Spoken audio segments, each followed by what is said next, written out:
Hello, and welcome to Around the Political World with John Rothman. I am your host, John Rothman.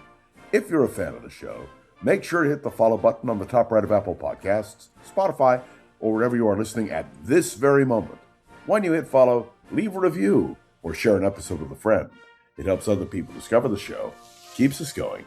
As I like to point out each and every day, it expands our base. I hope you all had a wonderful 4th of July. What a wonderful way to celebrate America's 250th birthday. But the world keeps turning, and now we must enter a new chapter, a new phase in American independence. I want to begin with the fact that we learned a valuable lesson on July 4th. Donald Trump is no Ronald Reagan.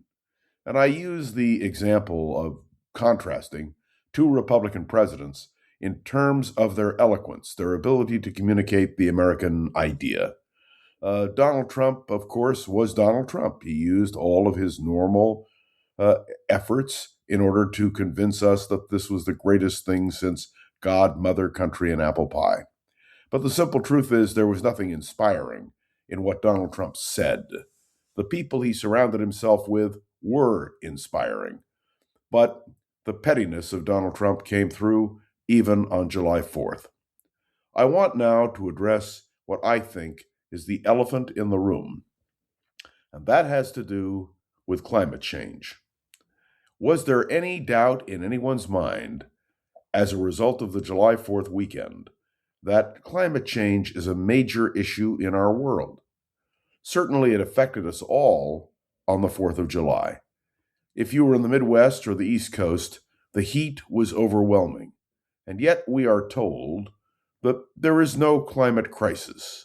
And of course, it's not just the United States. It's Europe. It's Antarctica. It's the world. And did you hear anything from the administration about the dangers of climate change? And the answer is no. Because the administration denies science. It's just that simple. They don't admit that there is such a thing as climate change. Well, I can tell you without any hesitation or doubt that we face a major crisis, not just in the United States, but around the world. And the fact that Donald Trump is ignoring that crisis should concern each and every one of us. And then there is the question of what will happen in Turkey in just a few days.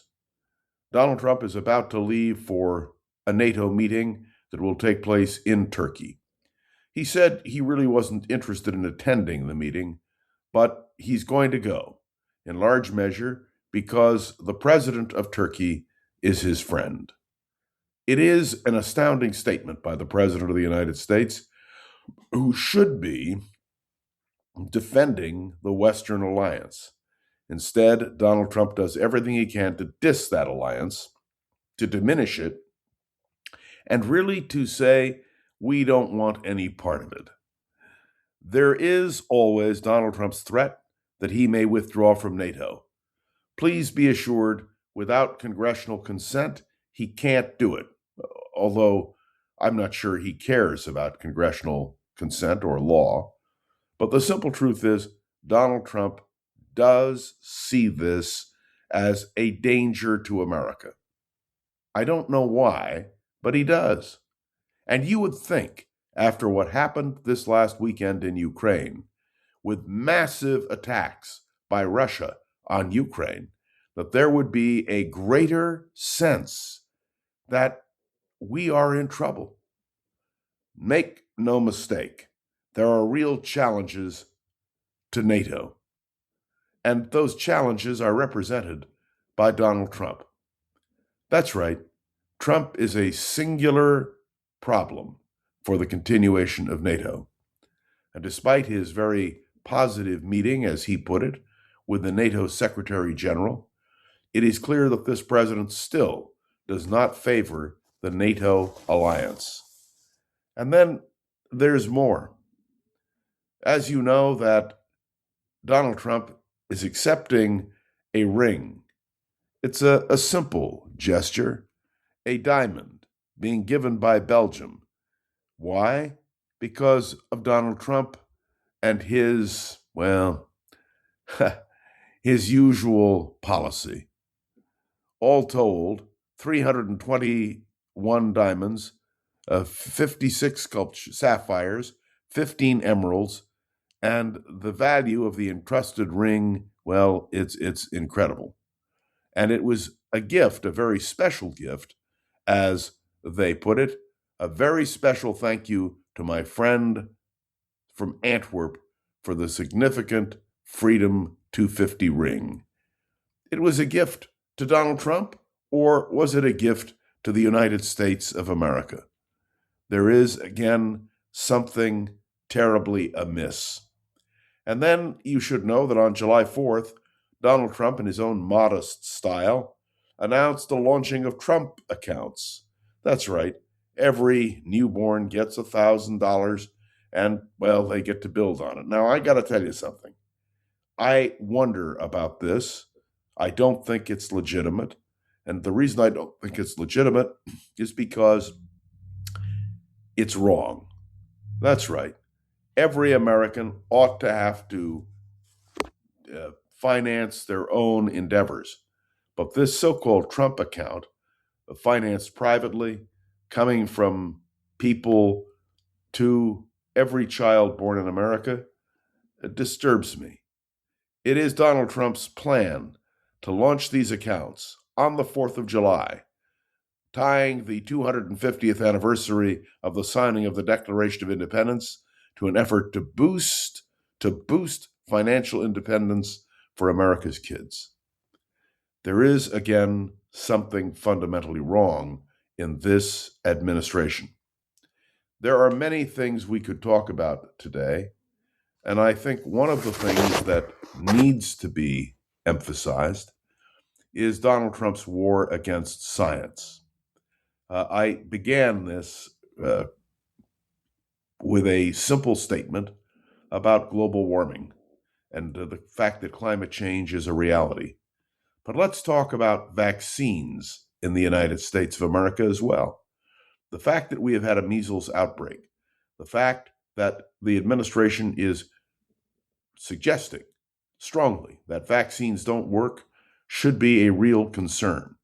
But are you aware that in our American military, where the flu shot was banned, now everyone is saying, let's have a flu shot. Oh, by the way, when I say banned to people who choose or who chose not to get the flu shot. Well, now that decision has been overruled because it became a serious obstacle in the United States of America. These are serious and perilous times. And the greatest peril to America, in my judgment, is Donald Trump.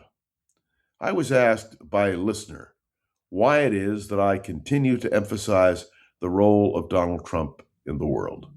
And I want to be very clear about this. When you consider all of the elements that we have simply described this morning, you talk about NATO, you talk about global warming, you talk about what is happening in Ukraine, you talk about what is happening with vaccines. If you talk about all of these things enough, and you really think about the cause of distress, the cause of distress boils down to one person, to Donald Trump. And I must say, this is a real concern. Donald Trump, in theory, will be president of the United States until January 20th of 2029. And when I say in theory, anything can happen. You understand that. You never know. And then comes the question of the vice president of the United States. And let me say a word about Vice President Vance. There is a real concern on my part, based on a comment that J.D. Vance made last week about Nixon and Watergate. And that is to say that he seemed to dismiss the greatest political scandal this country has faced in its history. A political scandal that resulted in the resignation of a president of the United States, which all of us need to understand. was a serious attempt, a blow at American democracy. The fact that J.D. Vance does not understand history concerns me. And speaking of history, there is something else we all need to be aware of, and that has to do with CBS News. As you know, I have been in the forefront of decrying the fact that CBS News has been destroyed. The CBS radio network no longer exists. 60 Minutes is under attack, and CBS as a news agency is under attack. This is a real concern, particularly as we celebrate 250 years, because for the last 100 years, news has been part of our culture in a way that is so direct and immediate because of radio and television. And now we know that not only has CBS News been diminished tremendously, but we also know that there is an attack on ABC, and we can see it constantly. If you watched on the 4th of July any of the Disney Channel accounts of what was going on the 4th, they were wonderful. But there was also an appeal to the American people to stand up to protect ABC News. And whether you live in San Francisco or Philadelphia or New York or Chicago or Los Angeles or Seattle, the idea that the ABC network is now under attack and that local news shows are under attack should raise concerns for all of us. I could not help but reflect on July 4th as I reread, as I do every July 4th, the Declaration of Independence, what our founders would have thought about the condition of our country. This, to me, is the most compelling argument for renewed political involvement, for renewed concern about where we are. We now face an election just a few months away. Will the Democrats take control of the House and Senate? And if they do, what will the implications be of their victory? And what about the Republican Party, the grand old party? Will they be able to survive Donald Trump? Now, some of you are no doubt saying, John, you suffer from Trump derangement syndrome. But I don't. I really don't. As someone who has commented on the news for years and who can see the assault that Donald Trump is making against American values and against American traditions and against the vital form of democracy that is our country, there is a need for all of us to be more alert and more concerned. I will be watching today to see what happens around the world, particularly with our friends in Ukraine. By the way, we are told that Donald Trump had a long conversation with Vladimir Putin. What good did it do? The destruction, the carnage continues. And may I say, very simply and very directly, to all of you who are listening to the sound of my voice, the problem is Donald Trump on every single level. And this, to me, is the reality of where we are in today's world. There are real concerns, real issues. We're talking about those issues. Too briefly, I believe, because our attempt to communicate to a broader number of people in a longer period of time is something we are still striving to achieve.